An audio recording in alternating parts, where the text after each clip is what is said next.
अस्सलाम वालेकुम। I hope so you are fine. Let's start our lecture number 1। आज हम चैप्टर नंबर 4 की एक्सरसाइज नंबर 3 करेंगे। उसमें डिफरेंट क्वेश्चन दिए हुए हैं। उसको हमने फर्स्ट ऑफ ऑल एलसीएम लेना है, दैन उसे आगे सिंप्लीफाई करना है। Let's start our first question. So this is the first question. इसमें हमने इस चीज़ को सिंप्लीफाई करना है। सबसे पहले ये जो अंदर वैल्यू होगी इसका हमने एलसीएम ले लेना।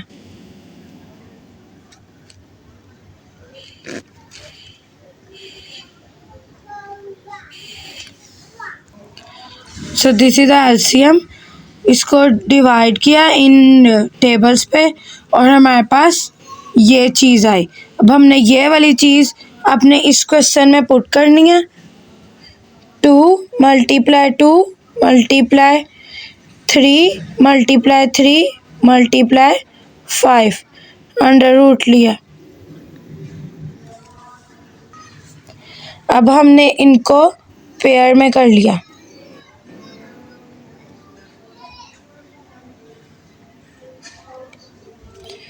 इन सब पे सेपरेट सेपरेट स्क्वायर रूट आ जाता है। तो 2 के ऊपर स्क्वायर आ गया सेपरेट, 3 के ऊपर स्क्वायर आ गया सेपरेट, 5 के ऊपर सेपरेट स्क्वायर आ गया।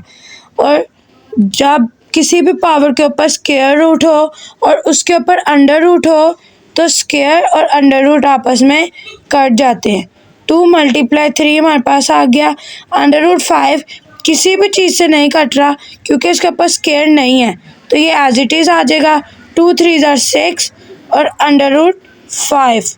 सो this is our answer. So this is a second question.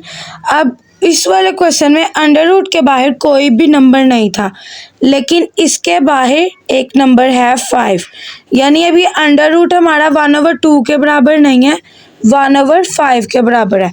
First of all हमने 96 का एलसीएम ले लेना।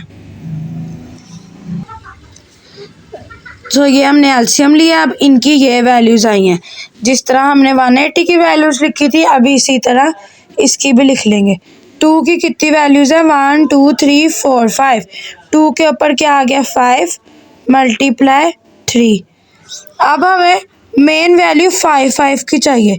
हमने अपने सारे क्वेश्चन को 5 में डिवाइड करना है क्योंकि हमें पास अंडर रूट है जो कि उस वैल्यू के साथ कट जाए, वो 1/5 है। इसलिए हमने इन सारी वैल्यूज़ को भी 5 की फॉर्म में बना देना है। Multiply x5 multiply x multiply y5 multiply y square multiply z5 multiply z3। फिर हम इन्हें सिंप्लीफाई करेंगे, देन हमारे पास यही चीज़ ही बनेगी। अब हमने 5, अब इसके ऊपर अंडर रूट लगाया। अंडर रूट के बाहर क्या वैल्यू है? 5 की। अब जो 5 के पावर्स हैं वो तो कट जाएंगी, बाकी रिमेनिंग वैल्यू बचेंगी वो नहीं कटेंगी। जैसे 2 के ऊपर 5 1/5 मल्टीप्लाई 3 के ऊपर 1/5 मल्टीप्लाई x के 5 ऊपर फिर से 1/5 मल्टीप्लाई x पे 1/5 मल्टीप्लाई y पे 5 और 1/5। इसी तरह y के ऊपर स्क्वायर और 1/5, z के ऊपर भी 5 और मल्टीप्लाई 1/5 मल्टीप्लाई z के क्यूब के ऊपर भी 1/5। अब ये फिर इसके ऊपर स्क्वायर नहीं आएगा। जब हमने इसको इस तरह ब्रेक कर लिया तो इसके ऊपर हमने अंडर रूट नहीं लगाना। 5 से कट गया, 5 से कट गया, 5 से कट गया, 5 से कट गया। और देन हमारे पास क्या आया? 2 मल्टीप्लाई 3 1/5, ये कट गया, सिंपल x बचा। ये क्या आया हमारे पास? x 1/5 multiply y multiply y 2/5 multiply z multiply z 3/5। अब हमने इन वैल्यू को आगे सिंप्लीफाई किया, ये जो 2 थी और ये जो x थी, ये y और ये z वैल्यू, इनके ऊपर अंडर रूट ख़त्म हो गया, लेकिन ये बाकी वैल्यूज़ के ऊपर कटिंग होके सिंपली 1 पावर नहीं आई, तो उसे एज इट इज़ लिख दिया। ये वो वैल्यू है जो अंडर रूट के बाहर हो गई थी और ये बाकी बच गई। इनके ऊपर 1/5 नहीं लगाना क्योंकि अंडर रूट डाल के हमने 5 बाहर लिख दिया। इसका यही मतलब है कि इस वैल्यू के ऊपर भी सेपरेट 1/5 है। So this is our answer. ये अब डिवीजन की फॉर्म में आ गया फ्रैक्शन। अब हमने इसका नोमिनेटर ऊपर वाली वैल्यू को कहते हैं, डिनोमिनेटर नीचे वाली वैल्यू को कहते हैं। इन दोनों का सेपरेट एलसीएम ले लेना है और इन्हें कटिंग कर लेना है। सो ये हमारा एलसीएम है। देन हमने इसको सिंपली पुटिंग कर लेना है।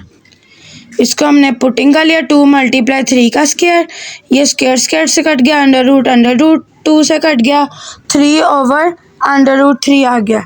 अगर इस तरह हमारे पास क्वेश्चन आ गया कि फ्रैक्शन के नीचे यानी डिनोमिनेटर की वैल्यू में अंडर रूट हो, कोई कॉम्प्लिकेटेड वैल्यू हो, तो हमने उसको रैशनलाइज करना है। अब रैशनलाइज कैसे करते हैं? जो नीचे वाली वैल्यू होती है उसको उस चीज़ से मल्टीप्लाई और डिवाइड भी करवा देते हैं अगर वो सिंगल है। अगर a + b है, इस तरह फॉर्म में है, तो जब हमने रैशनलाइज करना है उसको a - b की फॉर्म में कर देना, यानी वैल्यूज़ वही रहेंगी, साइंस उसके चेंज हो जाएंगे। लेकिन ये एक सिंगल वैल्यू है, इसको हमने एज इट इज़ ही लिख देना है, मल्टीप्लाई और डिवाइड। इसको ही रैशनलाइजिंग कहते हैं। रैशनलाइज किया, जो नीचे वाली वैल्यू थी उसे मल्टीप्लाई भी कर दिया, डिवाइड भी कर दिया। इनको मल्टीप्लाई करके लिख दिया, ये दोनों मल्टीप्लाई हो, ये सेम वैल्यूज़ है तो ये स्क्वायर में चला गया। स्क्वायर अंडर रूट से कट जाता है, कट गया तो फिर 3 बचा, 3 से कट गया और √3 हमारा आंसर आ गया। सो this is the last question of today's lecture. First of all हमने 125 का एलसीएम लिया, 5 क्यूब आया। बाहर अंडर रूट के बाहर जो भी वैल्यू होगी, जो अंडर रूट की वैल्यू वो हो जाएगी 1/3। 3 से कट गया तो हमारे पास सिंपली 5 बचा, फिर 5 से कट गया और हमारा आंसर क्या है 4। आई hope so you understand today's lecture. Please subscribe my YouTube channel.